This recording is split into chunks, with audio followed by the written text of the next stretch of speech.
قال أشرف الأنبياء سيدنا محمد صلى الله عليه وسلم: الصلاة عماد الدين فمن أقامها فقد أقام الدين ومن هدمها ومن تركها فقد هدم الدين أو كما قال عليه الصلاة والسلام. يا رب بالمصطفى بلغ مقاصدنا واسمح لنا ما مضى يا واسع الكرم. رب اشرح لي صدري ويسر لي أمري واحلل عقدة من لساني يفقهوا قولي. رب يسر ولا تعسر وتمم بالخير والسعادة آمين.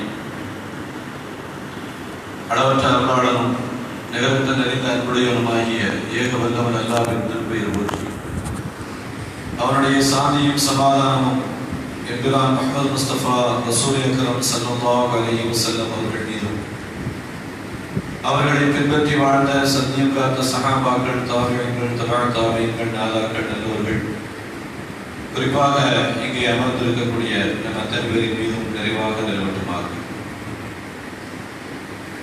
கண்ணியத்திற்குரிய சகோதரர்களே, கடந்த ஒரு வார காலமாக இந்திய முஸ்லிம்கள் எந்த அளவுக்கு ரணத்தோடும் வேதனையோடும் கவலையோடும் கண்ணீரோடும் இருக்கிறார்கள் என்பதை ஒட்டுமொத்த உலகமே பார்த்து கொண்டிருக்கிறது.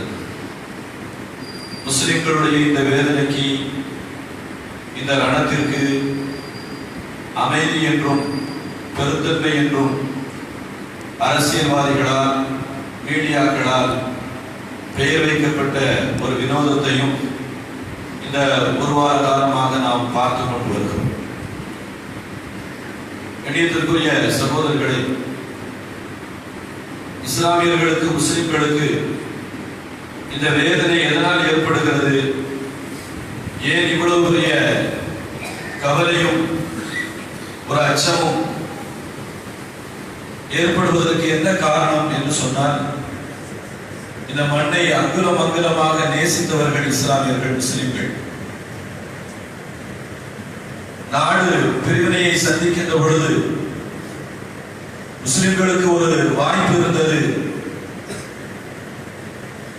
இஸ்லாமிய சட்டங்களோடு வாழ்வதற்கான ஒரு வாய்ப்பும் பிரிவும் அதற்கான ஒரு ஏற்பாடுகளும் இருந்தபோது, இல்லை இல்லை, இந்த நாட்டினுடைய சுதந்திரத்திற்காக வேண்டி பாடுபட்ட நாங்கள், இந்த நாட்டினுடைய வளர்ச்சிக்காக வேண்டி நாங்கள் உழைத்த உழைப்புகளை, பொருளாதாரத்தை கொட்டி கொடுத்த நாங்கள், இந்த மண்ணை விட்டு செல்வதற்கு நாங்கள் விரும்பவில்லை என்று பிரிவினையின் போது அந்த நாட்டிற்கு சென்றவர்களை விட இந்த நாட்டிலேயே தங்கியவர்கள் தான் அதிகமான மக்கள். அந்த அளவுக்கு இஸ்லாமியர்கள் இந்த மண்ணை நேசித்த காரணத்தினாலே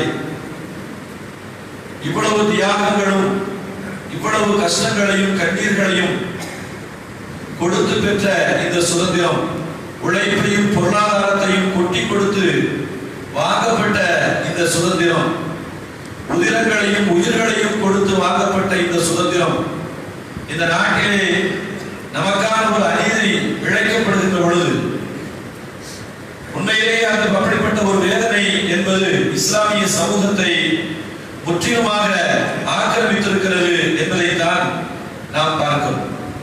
அருமையான சகோதரர்களே, ஏன் இந்த ஏமாற்றம்? முஸ்லிம்களுக்கு வஞ்சிக்கப்பட்டதாக ஏன் நினைக்கிறார்கள்?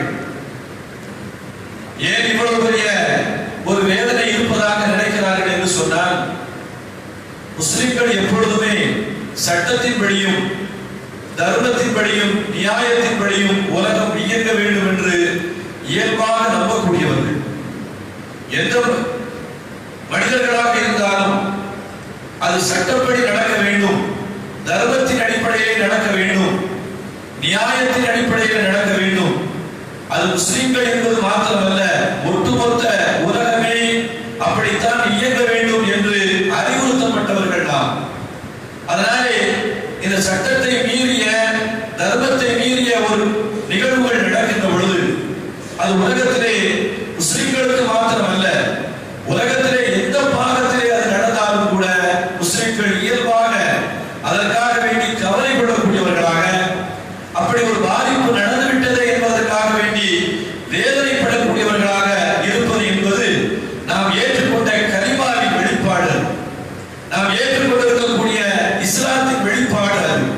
உலகத்திலே எந்த மனிதனும் பாதிக்கப்பட்டு விடக்கூடாது. உலகத்திலே எந்த ஒரு அப்பாவியான மனிதனும் பாதிப்புக்கு உள்ளாகிவிடக் கூடாது என்பதை நம்முடைய மார்க்கம் நாம் பிறந்த காலத்திலிருந்து இதுவரைக்கும் நமக்கு சொல்லிக்கொண்டே வந்திருக்கிறது. சாதாரணமாக ஒரு கொலை நடந்துவிட்டது என்று சொன்னால் இஸ்லாத்தை பொறுத்தளவு அன்னல் நஃப்ஸ பில் நஃப்ஸி வல் ஐன பில் ஐனி வல் அன்ஃப பில் அன்ஃபி வல் உதுன பில் உதுன், உயிருக்கு உயிர், ரத்தத்திற்கு ரத்தம், கண்ணுக்கு கண் என்றெல்லாம் ஒரு மனிதன் ஒரு குற்றத்தை செய்துவிட்டால் அந்த குற்றத்தை செய்தவரை எந்த அளவுக்கு அவன் குற்றத்தை செய்திருக்கிறானோ அந்த அளவுக்கு பழிவாங்க வேண்டும். பழிவாங்குவதற்கான ஒரு வாய்ப்பை இஸ்லாமிய மார்க்கம் நமக்கு தந்திருக்கிறது. ஆனால் அதற்கு பின்னாலே 2 நிலைகளையும் இஸ்லாம் சொல்லியிருக்கிறது. என்ன என்று சொன்னால், ஒரு கொலை குற்றம் ஒருவன் செய்து விட்டான் என்று சொன்னால் அவன் ஏதோ ஒரு சூழ்நிலையை செய்திருப்பான் நிச்சயமாக. ஆனால் அவன் அந்த குற்றத்தை உணர்ந்து கொலை செய்யப்பட்ட அந்த குடும்பத்திற்கு ஏதாவது நிவாரணத்தை கொடுத்து ஏதாவது ஒரு பொருளை கொடுத்து அவனுடைய உயிரை காப்பாற்றிக் கொள்வதற்கு மார்க்கம் அனுமதிக்கிறது.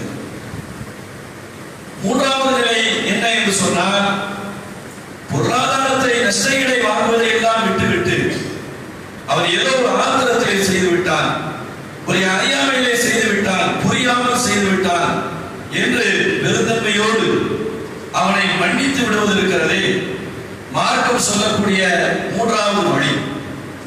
இந்த 3வது வழியை இறைவன் அதிகமாக நேசிக்கிறான், பிரியப்படுகிறான். மார்க்கம் அதைத்தான் சொல்கிறது. ஒரு தனி மனிதனுடைய குடும்பத்திலே ஏற்பட்ட ஒரு குற்றமாக இருப்பின் அந்த குற்றத்திற்கான 3 வழிகளை மார்க்கம் சொல்கிறது. பழிக்கு பழி வாங்கிக் கொள்ளலாம், அல்லது நஷ்டஈடை பெற்றுக் கொள்ளலாம், அல்லது மன்னித்து விடலாம் என்று மார்க்கம் சொல்கிறது.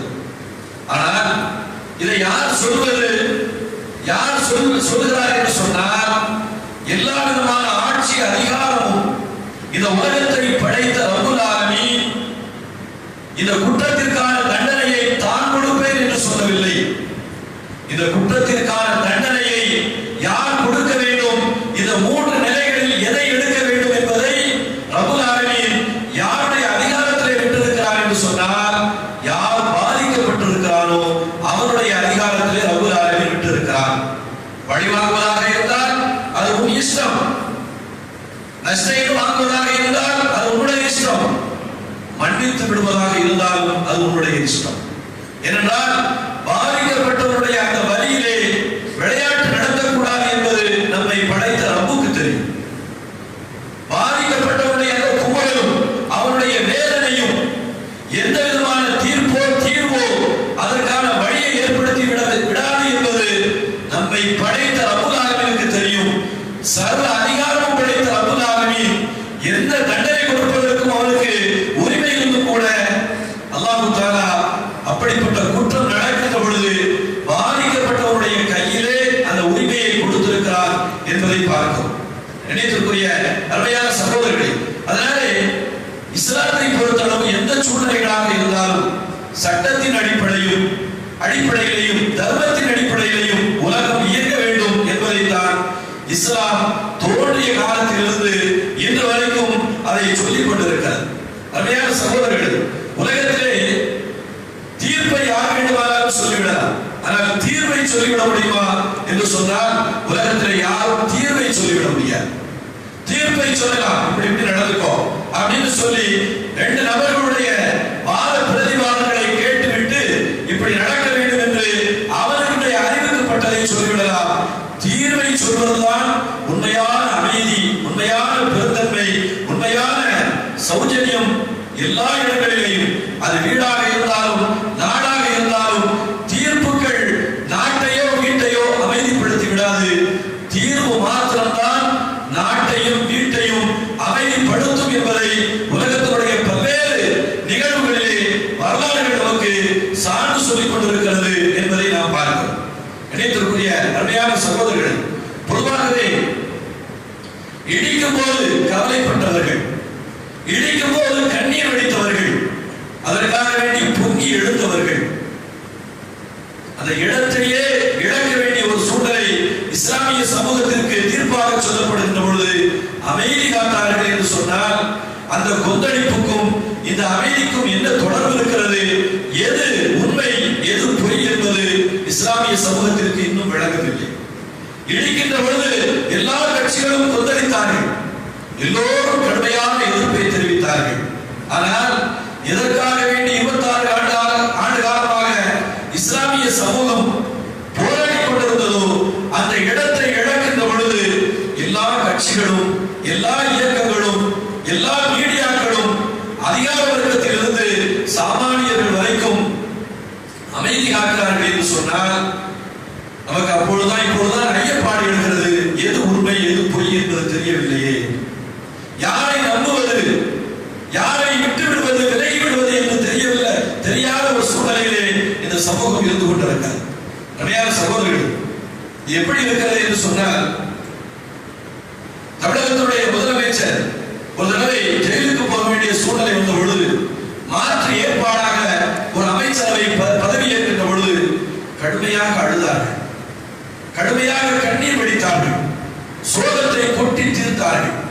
உண்மையிலேயே இவ்வளவு பக்தியா இவ்வளவு பாசமா என்றெல்லாம் நமக்கு தோன்றியது.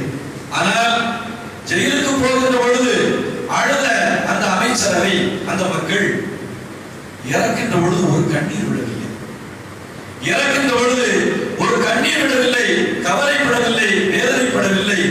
இப்பொழுதுதான் உலகம் அவர்களை விளங்கிக் கொண்டது. அதுபோல இஸ்லாமிய சமூகத்திற்கு ஒரு அற்புதமான ஒரு வாய்ப்பாக இந்த தீர்ப்பு கிடைத்திருக்கிறது என்பதை நாம் பார்க்கிறோம். கணித்திற்குரிய அருமையான சகோதரர்களே, நாம் அது குறித்து பேசுவதற்கான ஒரு சூழ்நிலையிலே நாம் இல்லாத போதும் நாம் நம்முடைய கவனத்திலே கொள்ள வேண்டிய செய்தி என்ன? ஒட்டுமொத்த இஸ்லாமிய சமூகமும் இந்திய இஸ்லாமிய சமூகமும் ஒரு 2.5 ஏக்கர் நிலத்திற்காக வேண்டி 26 ஆண்டு காலமாக போராடி கொண்டிருந்தது. ஒரு 50 ஆண்டு கால போராட்டங்களை 70 ஆண்டு கால போராட்டங்களை நடத்தி கொண்டிருந்தது. ஆனால் ஒவ்வொரு ஊர்களிலேயும் பள்ளிவாசல்கள் இருக்கிறது, ஒவ்வொரு ஊர்களிலேயும் பள்ளிவாசல்கள் இருக்கிறது. அந்த பள்ளிவாசல்களை முஸ்லிம்களே இடித்துக் கொண்டிருக்கிறார்கள் என்பதை பெருமானார் ஸல்லல்லாஹு அலைஹி வஸல்லம் அவர்கள் சொன்னார்கள்.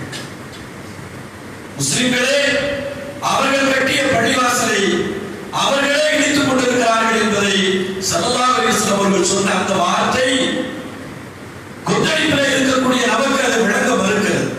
ஸல்லல்லாஹு அலைஹி வஸல்லம் அவர்கள் சொன்னார்கள், அஸ்ஸலாத்து இமாதுத்தீன் ஃபமன் அகாமஹா ஃபகத் அகாமத்தீன் வமன் தரகஹா ஃபகத் ஹதமத்தீன்.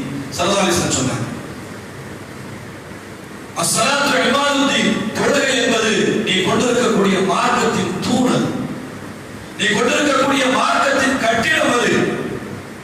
அந்த தொழுகையை நீ நிலைநாட்டினால் இந்த உலகத்திலே மார்க்கத்தை நீ ஏந்தி செல்கிறாய், எடுத்து செல்கிறாய், மக்களுக்கு கொண்டு போய் சேர்க்கிறாய் என்று பொருள்.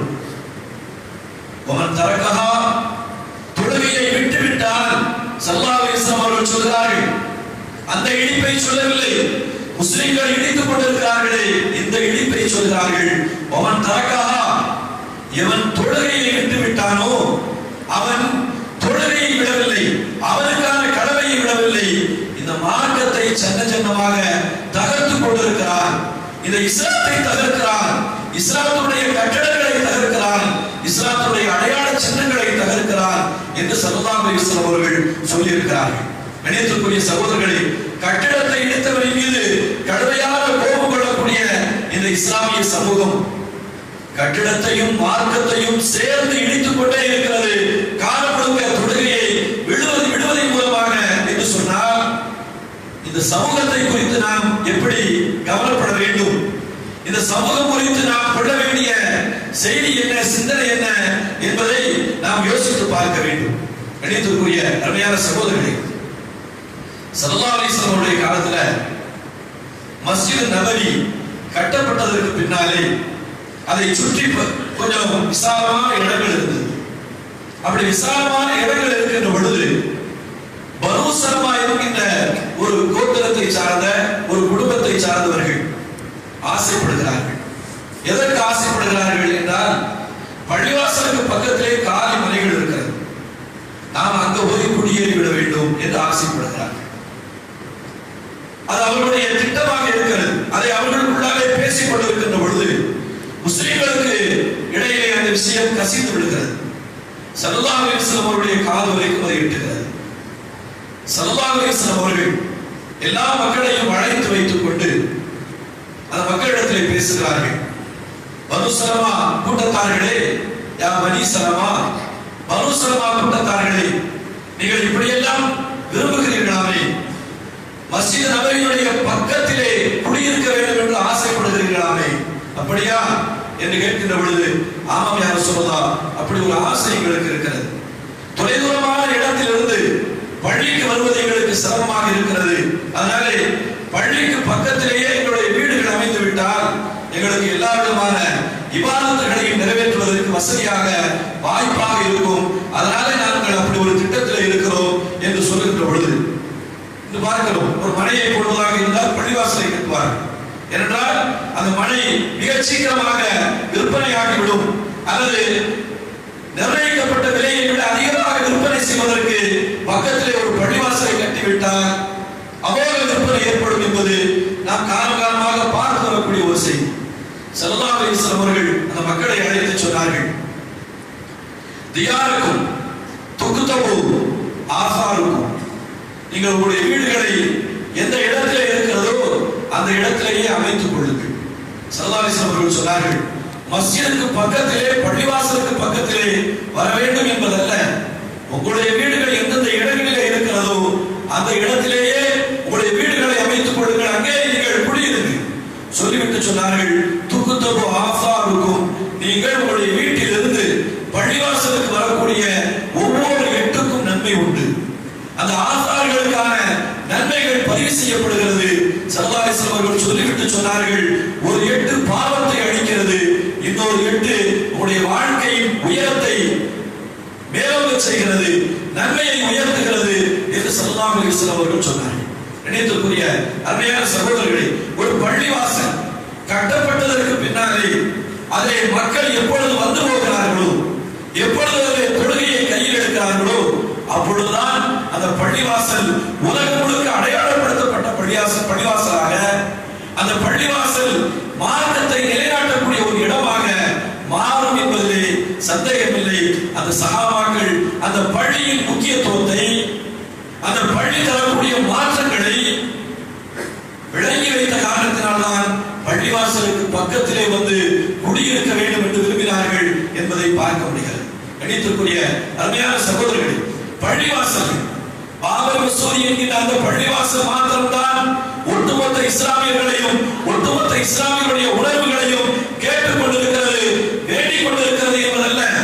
நமது ஊரிலே கட்டப்பட்டிருக்கக்கூடிய இந்த மஸ்ஜித் ரஹ்மத்தும் இந்த பள்ளிவாசலும் இங்கே குடியிருக்கக்கூடிய அத்தனை மனிதர்களுடைய உள்ளங்களையும் அது தேடிக் கொண்டிருக்கிறது, அது காத்துக் கொண்டிருக்கிறது. என்னை கட்டிய என் பிள்ளைகள் வரமாட்டார்களா என்று ஏங்கிக் கொண்டிருக்கிறது.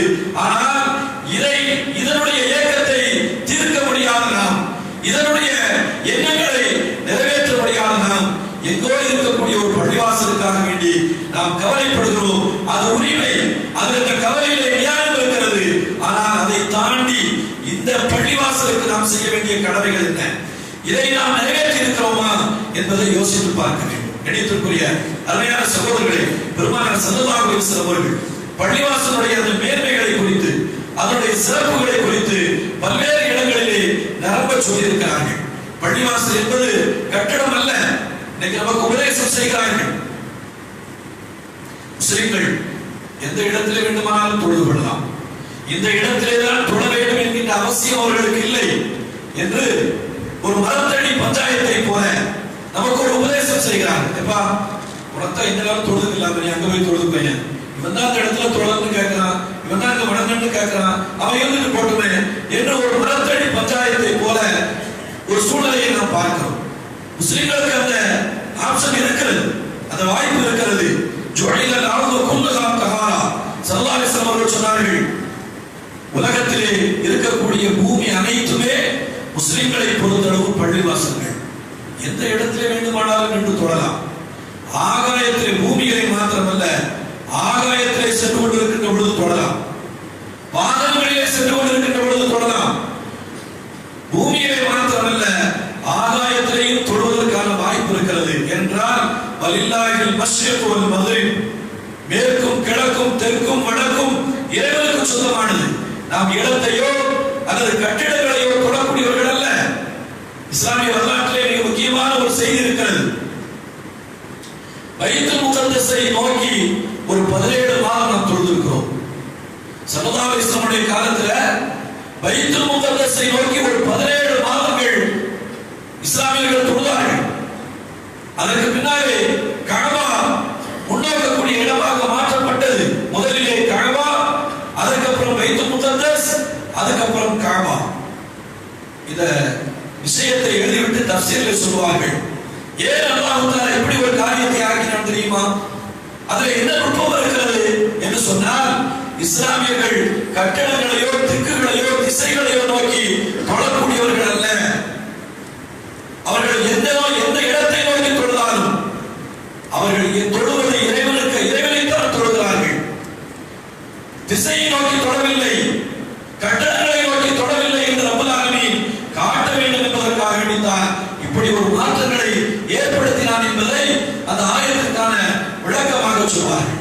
கணியத்திற்குரிய சகோதரர்களே, இஸ்லாமியர்களை பொறுத்தளவு எந்த இடத்திலே தொழுதாலும் எல்லாமே பள்ளிவாசல்கள் தான், எல்லாமே சுத்தமான இடங்கள் தான் என்றிருந்தாலும் கூட அந்த பள்ளிவாசலை கண்ணியப்படுத்தப்பட வேண்டிய ஒரு கடமையும் பொறுப்பும் நமக்கு இருக்கிறது என்பதை நாம் யோசித்து பார்க்க வேண்டும்.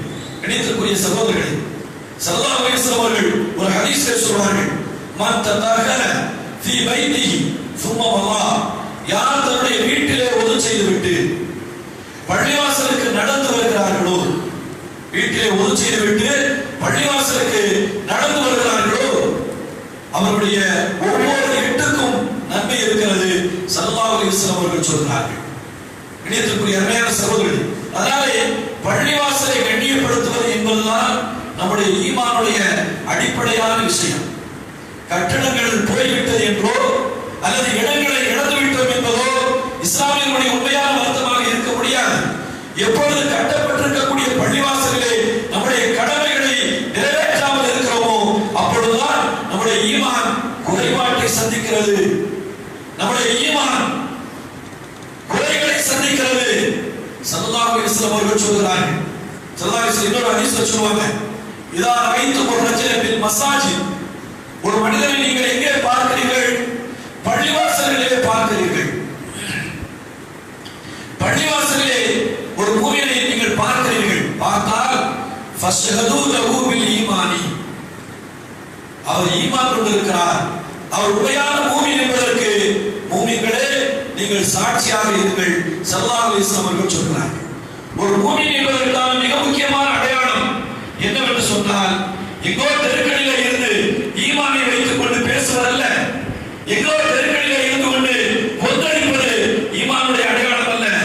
ஈமானுடைய அடையாளம் என்பதற்கு முஸ்லிம்கள் சாட்சியாக இருப்பதற்கான இடம் என்ன தெரியுமா? யார் பள்ளிவாசலோடு தொடர்புடையவர்களாக இருக்கிறார்களோ, யார் பள்ளிவாசலிலே தொடர்புடையவர்களாக இருக்கிறார்களோ அவர்களுடைய ஈமானுக்கு மூமின்களே நீங்கள் சாட்சியாக இருங்கள் ஸல்லல்லாஹு அலைஹி வஸல்லம் அவர்கள் சொல்கிறார்கள். கண்ணியத்திற்குரிய அருமையான சகோதரர்களே, அதனாலே நாம் செய்ய வேண்டிய மிக முக்கியமான கடமை இது என்ன விளங்கி வைத்திருக்கிறார்கள்? அந்த மீடியாக்களிலே பார்க்கிறோம், சமூக வலைதளங்களிலே எழுதியிருக்கிறார்கள், இன்று பல்வேறு சிட்டிகளிலே முஸ்லிம்கள் இன்று பெருமளவிலே கூடுவார்கள், அதனாலே போலீஸ் பந்தோபஸ்து போடப்பட வேண்டும் என்று நினைத்து வைத்து ஏனென்றால் அன்றுதான் அவர்கள் கூடுவார்கள், அன்றுதான் அவருடைய கடமையை நிறைவேற்றுவார்கள், அன்று கூடினால் பிரச்சனை ஏற்படும் என்ற காரணத்தினாலே ஒரு பந்தோபஸ்தை போடுகிறார்கள். கண்ணியத்திற்குரிய அருமையான சகோதரர்களே, இந்த கூட்டம் ஒவ்வொரு நாளும் ஒவ்வொரு வக்தும் ஒரே இடத்திலே கூடிவிட்டது என்று சொன்னால் அந்த ஜும்மாவை குறித்த பயம் எப்படி மற்றவர்களுக்கு இருக்கிறதோ அதுபோல ஒவ்வொரு நாளும் ஒவ்வொரு தொழுகையுடைய நேரமும் அவர்களுக்கான பயமாக அமைந்து போய்விடும். அருமையான சகோதரர்களே, அதைத்தான் ஸல்லல்லாஹு அலைஹி வஸல்லம் அவர்கள் சொல்கிறார்கள், எல்லா இடங்களிலேயும் எல்லா நேரத்திலேயும் பள்ளிவாசலோடு மூமின்கள் தொடர்புடையவர்களாக இருந்தால் அவருடைய ஈமானுக்கு ஒட்டுமொத்த முஸ்லிம்களும் நீங்கள் சாட்சி சொல்லுங்கள் என்று ஸல்லல்லாஹு அலைஹி வஸல்லம் அவர்கள் சொல்லியிருக்கிறார்கள் என்பதை பார்க்க முடிகிறது. கண்ணியத்திற்குரிய அருமையான சகோதரர்களே, அதனாலே நம்முடைய துஆக்கள், நம்முடைய உணர்வுகள், நம்முடைய உணர்ச்சிகள், நம்முடைய கொந்தளிப்புகள் எதுவாக இருந்தாலும் சட்டதிட்டங்களுக்கு உட்பட்டு, நடைமுறைகளுக்கு உட்பட்டு அந்த காரியம் நடைபெறலாம். அதை தாண்டி அல்லாஹ் தஆலா சொல்கிறார், வலா தஹினு வலா தஹஸனு வ அன்தும் அலௌன இன் குன்தும் முஃமினீன். நீங்கள் கவலைப்படாதீர்கள், துக்கப்படாதீர்கள், எந்த விதமான சஞ்சலமும் உங்களுக்கு வேண்டாம். நீங்கள் மூமின்களாக இருக்கிற வரை உங்களை யாரும் மிகைத்து விட முடியாது, வெற்றி கொள்ள முடியாது என்று ரப்பல் ஆலமீன் நமக்கு அற்புதமான ஒரு சுப செய்தியை சொல்கிறார். வேதனையிலே இந்த சமூகம் இருக்கிறது, கடுமையான ரணத்திலே இந்த சமூகம் இருக்கிறது, கண்ணீரிலேயும் கஷ்டத்திலேயும் இருக்கிறது. ஆனாலும் கூட இவர்கள் அமைதி என்று சொல்கிறார்கள், பெருந்தன்மை என்று சொல்கிறார்கள். ஆனால் ரப்பல் ஆலமீன் சொல்கிறார், மூமின்களாக நீங்கள் இருக்கிற வரைக்கும் இந்த ரணத்திற்கும், இந்த வேதனைக்கும், இந்த கண்ணீருக்கும், கவலைக்கும் நிச்சயமாக மருந்து உண்டு. அந்த மருந்து ஈமான் என்கின்ற மருந்து என்று ரப்பல் ஆலமீன் சொல்லி காட்டுகிறார். கண்ணியத்திற்குரிய அருமையான சகோதரர்களே, இஸ்லாம் என்கின்ற அந்த நூலை, அந்த ஒளியை அணைத்து விட துடித்தவர்கள் அத்தனை நபர்களும் வரலாற்றுடைய குப்பைகளிலே வீசப்பட்டார்கள் என்பதை ரப்பல் ஆலமீன் குர்ஆன் ஷரீஃபிலே பல்வேறு வரலாறுகளை சொல்லி காட்டுகிறார். ஈமான் நிலைத்து நின்றிருக்கிறது, இஸ்லாம் நிலைத்து நின்றிருக்கிறது, வளர்ந்து வந்திருக்கிறது. பதிலே 313 நபர்கள், ஆனால் இன்று 250 கோடி முஸ்லிம்கள் இருக்கிறார்கள். இஸ்லாம் வளர்ந்திருக்கிறதா வீழ்ந்திருக்கிறதா என்று சொன்னால் வரலாற்றுடைய ஒவ்வொரு நேரங்களிலேயும் பல்வேறு விதமான இன்னல்களை, கஷ்டங்களை இந்த சமூகம் சந்தித்திருக்கிறது. என்ன காரணம் என்று சொன்னால் இந்த இஸ்லாம் வளர்வதற்காக வேண்டித்தான் அப்படிப்பட்ட சோதனையை, அப்படிப்பட்ட கஷ்டத்தை வரலாற்றுடைய ஒவ்வொரு காலகட்டத்திலேயும் வாழ்ந்த முஸ்லிம்கள் சந்தித்திருக்கிறார்கள். அந்த சந்திப்பிற்கு பின்னாலே, அந்த கஷ்டத்திற்கு பின்னாலே பல்வேறு விதமான வளர்ச்சிகளை இஸ்லாம் கண்டிருக்கிறது என்பதுதான் இஸ்லாமுடைய வரலாறுகளிலே பார்க்கப்படக்கூடிய மிக முக்கியமான செய்தியாக, கஷ்டத்தில் இருக்கக்கூடிய நமக்கு ஆறுதலான செய்தியாக இருக்கிறது என்பதை நாம் கவனத்திலே கொள்ள வேண்டும். இறைவனிடத்திலே நாம் பிரார்த்திப்போம். ரப்பல் ஆலமீன் இந்த உலகம் முழுக்க, ஒரு காலத்திலே பிரான்ஸ் போன்ற நாடுகளிலே பார்க்கலாம், நான் கூட அந்த இடங்களுக்கு நான் சென்று பார்க்கின்ற பொழுது சர்ச்சுகள் அனைத்துமே இதை பார்க்கிறாங்க. முஸ்லிம்கள் தொழ போறாங்க. அந்த வரலாற்றை கூட இருந்தவர் சொல்கின்ற பொழுது சொல்கிறார், இது சர்ச்சாக இருந்த இடம், இது தேவாலயமாக இருந்த இடம், இன்று பள்ளிவாசல்களாக மாறி இருக்கிறது என்று சொல்லக்கூடிய காட்சியை நாம் பார்க்கிறோம். மகிழ்வாக, சந்தோஷமாக இருக்கிறது. ஒரு பாபரி மசூதி அல்ல, உலகம் முழுக்க மஸ்ஜிதுகளாக நிச்சயமாக மாறக்கூடிய தருணங்கள் வரும் என்பதிலே சந்தேகம் இல்லை. கண்ணியத்திற்குரிய அருமையான சகோதரர்களை, பாதிக்கப்பட்ட ஒரு மனிதன் அவன் அமைதியாக இருக்கிறான் என்று சொன்னால் உலக மக்கள் அச்சப்பட வேண்டிய செய்தி அதுதான். பாதிக்கப்பட்டவன் அது வீடாக இருந்தாலும், ஊராக இருந்தாலும், நாடாக இருந்தாலும், பாதிக்கப்பட்டவன் அமைதியாக இருக்கிறான் என்று சொன்னால் அது அமைதி அல்ல, அச்சப்பட வேண்டிய செய்தி அங்கேதான் இருக்கிறது என்பதை இந்திய முஸ்லிம்கள் இப்பொழுது ஒட்டுமொத்த உலகத்திற்கும் சொல்லிக் கொண்டிருக்கிறார்கள் என்பதுதான் தற்காலத்துடைய உண்மையான ஒரு செய்தியாக மக்கள் சொல்லிக் கொண்டிருக்கிறார்கள். கண்ணியத்திற்குரிய அருமையான சகோதரர்களே, ரப்பல் ஆலமீன் எல்லா விதமான விமோசனத்தையும் இந்த இஸ்லாமிய சமூகத்திற்கும், இந்திய திருநாட்டிற்கும் ரப்பல் ஆலமீன் தந்தருள்வானாக. இந்த நாட்டினுடைய ஒற்றுமைக்கும், ஒருமைப்பாட்டிற்கும், ஒட்டுமொத்த நல்லவர்களை காரணமாக ஆக்கியிருவானாக. சகோதரத்துவத்தோடு வாழக்கூடிய ஒரு தௌஃபீக் ரப்பல் ஆலமீன் எல்லோருடைய மனங்களிலேயும் விதைத்து அப்படிப்பட்ட ஒரு காட்சியை காணக்கூடிய வாய்ப்பை ரப்பல் ஆலமீன் தந்தருள்வானாக. வாஹிர் தஅவானா அல்ஹம்துலில்லாஹி ரப்பில் ஆலமீன். அஸ்ஸலாமு அலைக்கும் வரஹ்மத்துல்லாஹி வபரகாத்துஹு.